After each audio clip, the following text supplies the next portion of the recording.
As ons wandel met God, na sy woord en gebod, en sy lig op ons weer aanskou.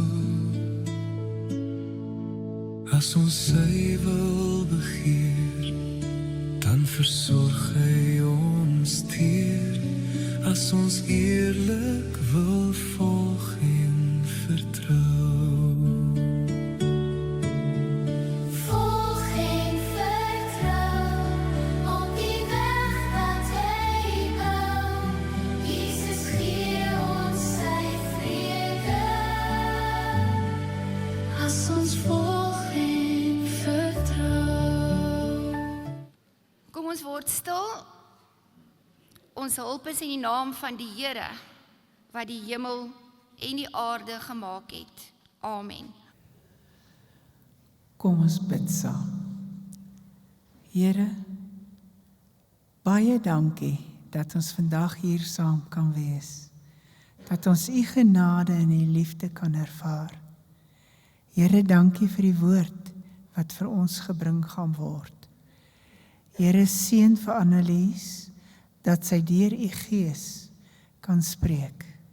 Here, maak ons harte en ons gees oop, sodat ons kan hoor wat ons moet hoor. Here, ek vra dat u ons as gemeente sal oprig, sal lei, sal leer volgens u wil, dat ons sal uitgaan en u lig sal leef, nie net praat daaroor nie. Dankie, Here, dat u in beheer is in alles in ons lewe. Waar daar siekes is, Here, wees hulle by. Versterk en genees. Here, wees met die mense wat hulle bystaan. Here, u weet wat elkeen in hierdie gemeente se moeilikheid en swaar kry is. Staan hulle by en laat hulle u teenwoordigheid ervaar. Here, dankie dat u alles sal vat en gebruik tot eer en verheerliking van u heilige naam. Dankie, Here, in die naam van ons Here Jesus Christus. Amen. Baie dankie, Ida. Ek gaan ons skriflesing vir ons lees. Dit kom uit 2 Korintiërs 4 vers 7, net een versie. Ons wat hierdie skat in ons het, is maar kleipotte wat maklik breek. Die krag wat alles oortref, kom dus van God en nie van ons af nie. Verlede week of voorverlede week gesels ek met 2 graad 11s en hulle vertel vir my dat in hulle vriende se skool het iemand met hulle kom gesels en die persoon het vir hulle vertel wat se beroepe daar nog gaan wees nou dat AI gekom het en watter beroepe gaan nie meer gedoen word nie. Toe sê hulle, maar hulle is nou baie bekommerd, want niemand was by hulle skool nie en hulle weet nie regtig waarvoor om aansoek te doen nie. Gaan daar nog werk vir ons wees? Wat se tipe werk moet ons in gaan belê? En jy kan hoor hulle is angstig, want dit handel oor hulle toekoms en hulle is maar net 16 of 17 jaar oud. En volwassenes worstel ook daarmee. Wanneer ons skole open, dan hoor ek in die personeelkamer, hoe praat die onderwysers daaroor? Hoe praat die studente op universiteit, die mense op kantoor? Gaan rekenaars ons werke vervang? Ek sit in die begin van die jaar by my internis en ek gaan jaarliks na hom toe en hierdie jaar vertel hy my toe dat hy al sy kollegas gebruik al AI en hy het nog gesê nie, hy gaan dit nie gebruik nie want hy is al jare wat hy dit doen en hy doen dit goed. Hy sê maar toe begin hy sien wat sy kollegas reg kry en hoeveel patrone hulle raak sien. So hy sê as ek hom weer sien, dan gaan hy dit ook gebruik. So die vraag wat ek wou vra is, wat as die grootste bedreiging 'n masjien is wat soos 'n mens kan dink? Want vir die eerste keer in die geskiedenis leef ons in 'n wêreld waar rekenaars gedigte kan skryf, waar hy romans kan uitdink, waar hulle musiek kan komponeer, waar jy foto's, waar hulle foto's en video's kan skep. Soos my internis gesê het, waar hulle siektes kan diagnoseer, waar gesprekke met julle kan voer, dat dit so menslik klink, dat dit moeilik is om die verskil te hoor tussen dit en 'n mens.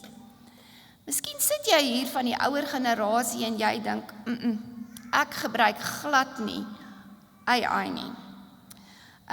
Ek gebruik nie ChatGPT nie, miskien gebruik my dokter dit, of my kleinkinders gebruik dit, maar ek gebruik net Facebook en WhatsApps, Google en as ons ver ry Google Maps.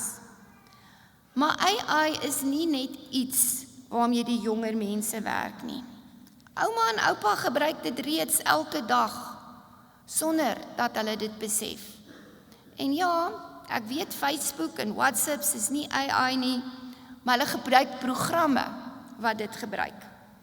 Dink aan jou slimfoon, wanneer hy die foongesigte en foto's herken en dit volgens mense groepeer, het hulle AI gebruik. En wanneer jy in jou motor klim en jy gebruik Google Maps en Google Maps sê vir jou wat is die vinnigste pad na Brooklyn Mall, het hulle AI gebruik. Of as jou bank jou laat weet, daar's moontlike bedrog op jou bank, het hulle AI gebruik. Wanneer Facebook besluit watter plasings hulle eerste op jou Facebook sit of Instagram, is AI al deel van die proses. En baie van julle gebruik dit doelbewus, soos ChatGPT, en jy kan vir hulle vra, verduidelik vir my, ek het hierdie brief gekry van my bank en ek verstaan dit glad nie, verduidelik dit vir my in mooi Afrikaans, of iets wat ek en Erns baie keer doen, hierdie droër wil nie werk nie, hier's 'n foto, hier's allerlei kodes op, sê net asseblief vir ons wat ons nie moet doen nie, sodat ons nie ons skoonseuns so baie gebruik nie, en hulle help. So AI verander nie net ons kinders se wêreld nie, dit verander ouma se bankwese, oupa se selfoon, die dokter se werk, die nuus wat by ons uitkom, en selfs die stem wat ons oor die foon hoor. Dit speel 'n baie groot rol in almal wat ons in die kerk sit se gesondheid, en omdat dit enorme hoeveelhede mediese goed kan ontleed, dit kan patrone raak sien. Baie chirurge begin nou al robotte gebruik om operasies uit te voer. Ons kinders, kleinkinders, gaan groot word met AI tutors, wat op verskillende maniere hierdie werk aan die kind kan verduidelik. Ek en Erns het nou eendag 'n program gekyk van Oekraïne, hoeveel robot hulle in die oorlog teen Rusland gebruik. Dit is die eerste groot konflik waarin robotte op so 'n groot skaal gebruik word. So ons staan op die drempel van 'n nuwe era. Kenners sê dat die tegnologie nou gaan ons samelewing meer ingrypend verander as wat internet dit ooit gedoen het. Ek onthou hoe internet my lewe verander. Ek het Dinsdae en Donderdae skielik oop gehad, want Dinsdae en Donderdae het ek in die kindersbiblioteek toe gegaan. Dan moes ons hulle take, se boeke soek, foto's dateer, die goed reg kry.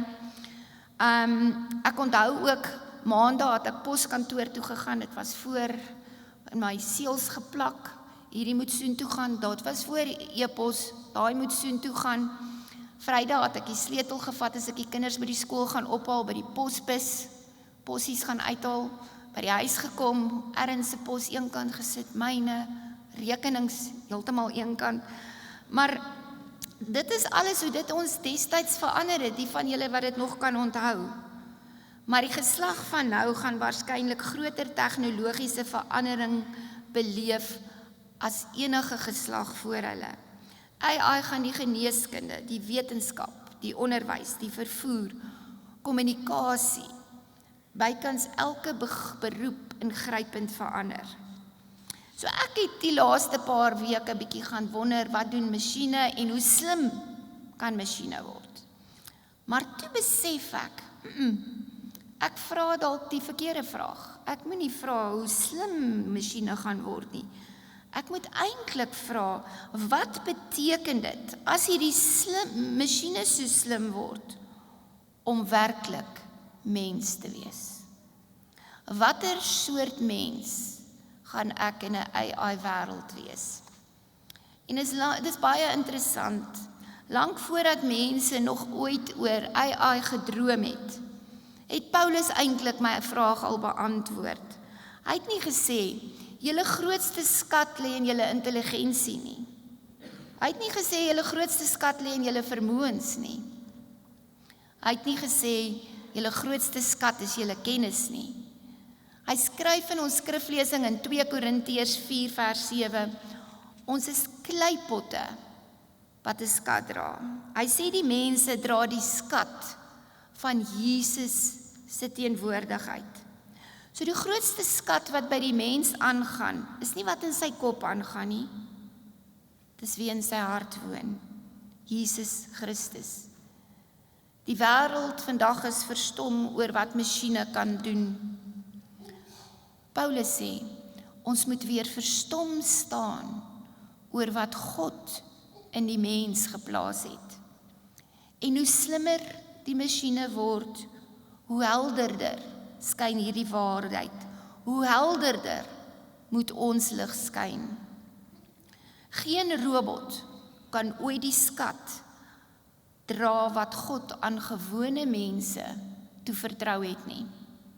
En daar op julle papiertjies het ek 3 punte en ek wil net gou daai 3 punte met julle bespreek.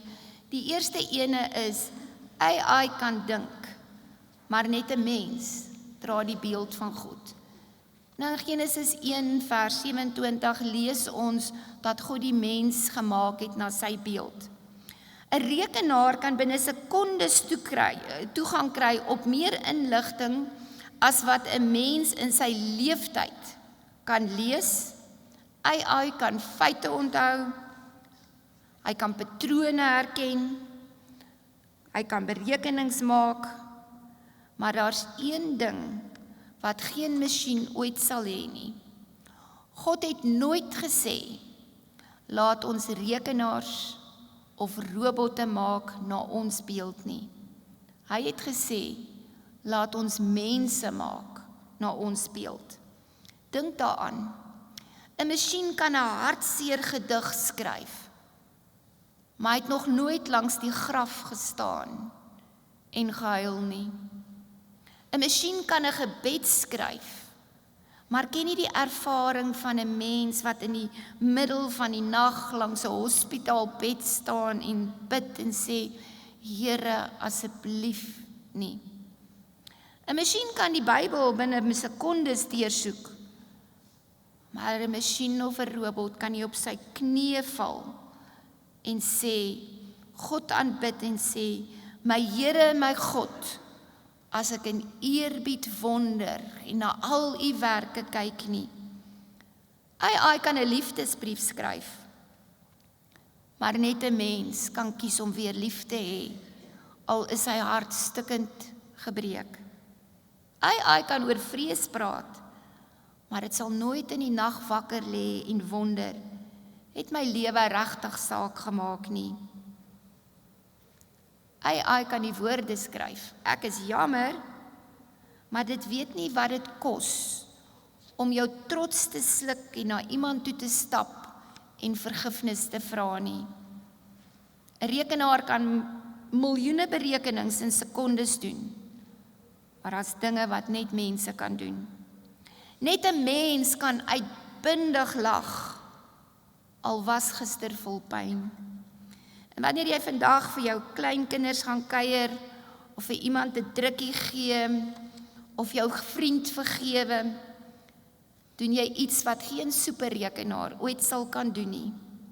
Want ons is baie meer as biologie. Ons is nie blote organisme wat dink nie. Ons is meer as chemiese reaksies. Ons is meer as neuronne wat net elektriese seine stuur. Ons is meer as intelligensie. Ons is aanbidders. Ons is na die beeld van God geskape. Ons is kinders van die verbond, geskep om God te weerspieël, na die beeld van God geskape. Hy het sy asem in ons geblaas. Ons dra die beeld van die skepper van die hemel en die aarde. En daarom klop daar iets van die ewigheid in ons. Daarom is 'n mens nie net slim nie. 'n Mens is heilig gevorm, met 'n doel, met 'n roeping, met 'n bestemming, wat groter is as wat enige algoritme ooit kan verstaan. Daarom is elke baba kosbaar. Daarom is elke bejaarde kosbaar. Daarom verloor iemand met dementia nooit sy waarde nie. Daarom is menslike intelligensie kosbaar, nie omdat dit vinniger is as AI nie, dit is nie. Nie omdat dit doeltreffender is nie, dit is nie. Maar omdat dit deurtrek is van bewussyn, van emosie, van moraliteit, van herinnering, van verhoudings, van geleefde ervarings. Ons tweede punt is, AI kan antwoorde gee, maar net 'n mens kan God ken. Ons leef in die eeu van antwoorde, in 'n tyd waar antwoorde goedkoop geword het. Ons weet om dit vinnig vir ChatGPT of vir Gemini te vra, en AI kan al die antwoorde gee, maar dit kan nie hoop gee nie, want geen tegnologie kan 'n gebroke hart genees nie. AI kan inligting gee, maar nie die ewige lewe nie, want geen databasis kan skuld wegneem nie. En daarom sê Jesus iets verstommends. Hy sê dit in Johannes 17 vers 3. En dit is die ewige lewe, dat julle God kan ken, die enigste God, en Jesus Christus wat God gestuur het. Die grootste voorreg van 'n mens is nie dat ons kan dink of redeneer of ontdek nie.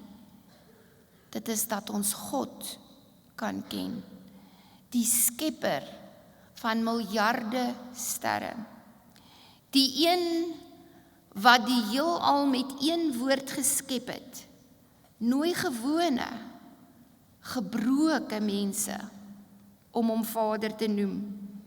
En dit is die grootste skat wat die mens ooit kan vind. Nie bloot kennis oor God nie, maar 'n lewende verhouding met God. En ons derde punt is, AI kan werk verrig, maar net 'n mens dra die skat van Christus. 2 Korintiërs 4 vers 7 het ek nou vir julle gelees. Ons wat hierdie skat in ons het, is maar kleipotte wat maklik breek. Die krag wat alles oortref, kom dus van God, nie van ons af nie. God het nie besluit om sy seun aan silikonskyfies toe te vertrou nie. Hy het hom aan mense toe vertrou. Toe God die wêreld wou red, het hy nie 'n robot gestuur nie. Hy het 'n mens gestuur, sy seun Jesus. God het mens geword. En daarom sal mens wees altyd heilig bly. Die teksvers praat van kleipotte wat maklik breek, gebroke mense, gewone mense, kleipotte. 'n Robot kan 'n Bybel lees, maar dit kan nie die Heilige Gees ontvang nie. 'n Robot kan 'n preek skryf, maar kan nie deur God geroep word nie. 'n Robot kan 'n gebed uitspreek, maar nie sy knieë in aanbidding buig nie.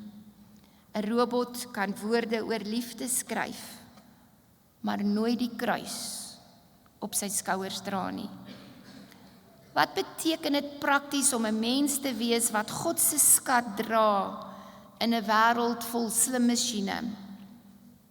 Dis net 'n verpleegster wat die skat in haar dra, want die hand van 'n sterwende pasiënt kan vashou. Dis net 'n oupa wat die skat binne hom dra, wat elke aand, elkeen van sy kleinkinders by die naam aan sy vader kan opdra. Dis net 'n pa met die skat in sy hand, wat sy seun kan vergewe. Ek sluit af. Miskien is die grootste vraag nie die vraag wat ek gedink het, kan masjiene soos mense word en ons werk oorneem nie. Maar sal mense nog leef soos God hulle geskep het? Want hoe slimmer die wêreld se masjiene word, hoe belangriker word mense wat liefhet, mense wat vergewe, mense wat aanbid, mense wat hoop bring, wat Christus uitdra en hulle lig laat skyn. Die wêreld plaas data in 'n rekenaar. God plaas die skat van Jesus se teenwoordigheid in mense se lewens. In gewone, gekraakte kleipotte. Kleipotte wat deur die lewe geval en gebreek het. Maar hulle dra die skat van die Gees. AI is perfek en foutloos. God gebruik gebroke mense. AI verander die wêreld deur 'n verstommende tempo. Hierdie week gaan AI dalk vir jou 'n e-posbrief skryf of jou praatjie vir jou kinders se aanbieding by die skool doen. Gebruik dit. Gees dankbaar daarvoor.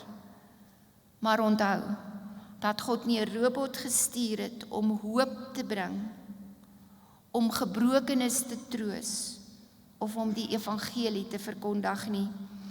Daardie opdrag is aan my en aan jou gegee. AI kan nie jou kinders lief hê nie, kan nie jou huwelik bou nie. Dit kan nie Jesus voel nie, dit is jou voorreg. Die wêreld mag verstom wees oor wat masjiene kan doen. Maar die hemel is verstom oor wat God met gewone mense kan doen. Die wêreld probeer slimmer masjiene bou. God bou nuwe mense. Die wêreld plaas data in rekenaars. God plaas Christus in mense. En dit is die grootste skat en die grootste wonder van alles. Jy's nie 'n toevallige produk van die heelal nie. Jy's met opset geskep. Jy's met sorg gevorm. Jy's met 'n doel uitgestuur. God het aan jou iets vertrou, aan jou toevertrou, spesifiek aan julle elkeen, wat hy aan niemand anders toevertrou het nie. Daar's mense wat deur net jou stem bemoedig sal word. Daar's mense wie net jy hulle trane sal kan afvee. Daar's gebede wat net jy kan bid. Daar's deure wat net jy sal kan oopmaak. En daar's hulp uit jou beursie wat net uit jou beursie kan kom. Toe God jou geskep het, het hy nie 'n kopie gemaak nie. Hy het 'n oorspronklike geskep. En daarom kan geen algoritme, geen robot en geen AI ooit jou plek in God se koninkryk inneem nie. Kom ons doen nou iets wat geen robot kan doen nie. Kom ons val met ons volgende lied sittend in eerbied voor ons Vader neer. Ons is aanbidders.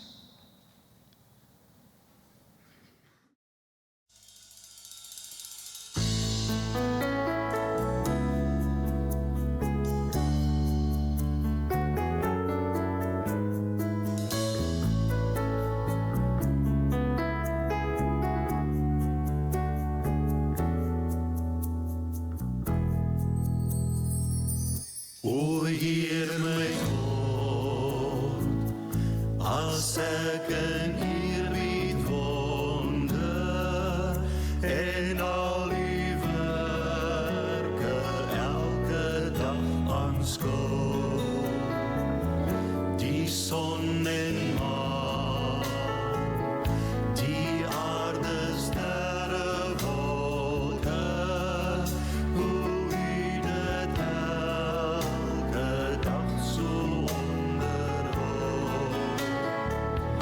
Dan moet ek juig, my redder en my God, hoe groot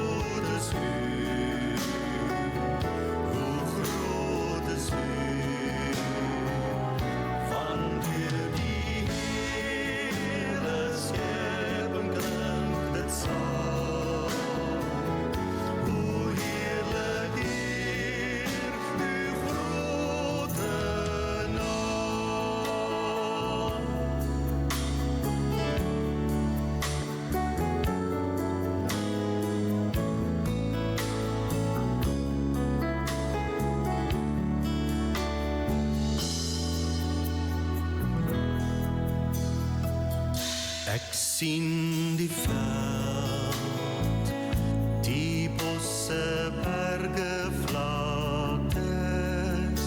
Ek hoor hoe fluister grasse, stroom en wind. O Heer, u sorg vir klein, vir groot, vir alles.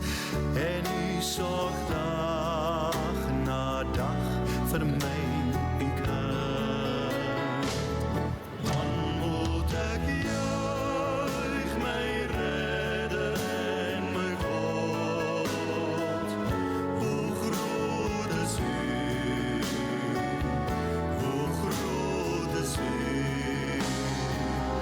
Wanneer die hele skepping klink dit saam, hoe heerlik eer uw grote naam.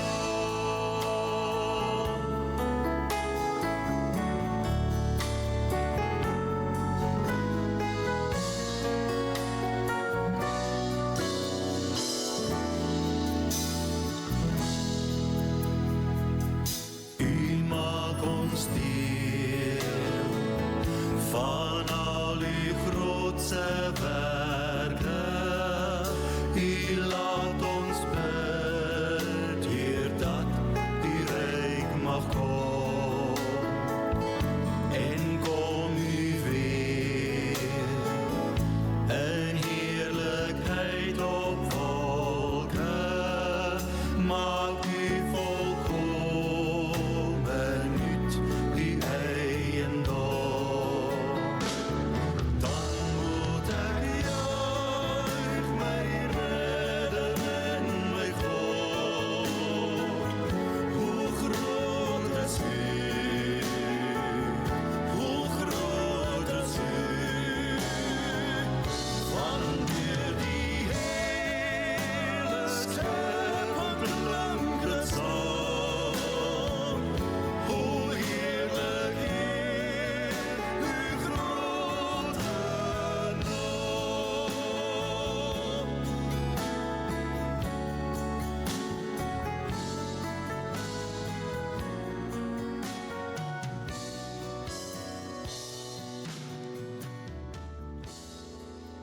Mag die genade van Jesus Christus jou herinner in hierdie week aan wie in jou woon. Mag die liefde van God jou herinner aan wie hy is. En mag die Heilige Gees deur jou lewe skyn, sodat die wêreld nie net die kleipot bewonder nie, maar die skat wat jy dra raak sien.